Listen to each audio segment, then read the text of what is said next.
अस्सलाम वालेकुम viewers, welcome to my channel. तो आज हम बनाने जा रहे हैं मटर पुलाव। इसके लिए तो सबसे पहले मैं 2 चॉप्ड कैरेट्स, थोड़ा सा फ्रेश मटर, 2 चॉप्ड पोटैटोस ले लूँगी और 2 चॉप्ड ऑनियंस, ग्रीन चिलीज़, थोड़ा सा ग्रीन कोरिएंडर, पुदीना और उसके बाद मैं ले लूँगी सूखे मसाले, शाजीरा, ब्लैक पेपर, दालचीनी और 4 लौंग और 2 इलायची, थोड़ा अदरक लहसुन का पेस्ट। अब मैं प्रेशर कुकर लेकर इसमें मैं ऐड कर लूँगी करीब 3 टेबलस्पून ऑफ ऑयल और इसमें मैं ऐड करूँगी 1 तेज़पत्ता, थोड़ा सा इलायची, 2 इलायची, 4 लौंग, थोड़ी सी दालचीनी और ब्लैक पेपर्स और कुछ शाजीरा।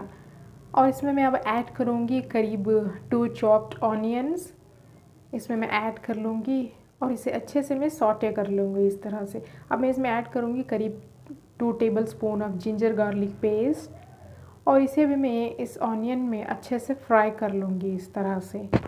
अब मैं इसमें ऐड करूँगी फ्रेश मटर, चॉप्ड कैरेट्स और 2 चॉप्ड पोटैटोस और इन्हें भी मैं अच्छे से फ्राई कर लूँगी इस तरह से। इन सभी मसालों में इस तरह से फ्राई कर लूँगी प्रॉपरली। अब इसमें ऐड करूँगी 3 ग्रीन चिलीज़, थोड़ा सा पुदीना, सम कोरिएंडर लीव्स इसमें मैं ऐड कर लूँगी। हाँ, और इसे भी मैं अच्छे से चला लूँगी, स्टर कर लूँगी इस तरह से। हाँ, प्रॉपरली। इसके बाद मैं ले लूँगी करीब 2 कप ऑफ राइस जो कि धो के मैं भिगो के रखे थे। इसके बाद मैं इसमें ऐड करूँगी करीब 4 cup of water, 2 cup rice के लिए 4 कप पानी। इसमें मैं ऐड करूँगी अब नमक स्वाद के अनुसार और अच्छे से मिक्स कर लूँगी प्रॉपरली। आप 2 सीटी ढक्कन लगाकर अब मैं इसे 2 सीटी मीडियम फ्लेम पर पका लूँगी, 2 सीटी आने तक इस तरह से।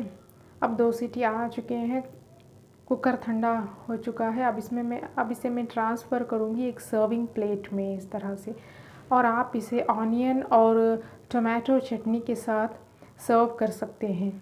ये लीजिए, बहुत ही लाजवाब, डिलीशियस और हेल्दी मटर पुलाव तैयार है। Thanks for watching. It's so delicious. Thanks for watching, guys.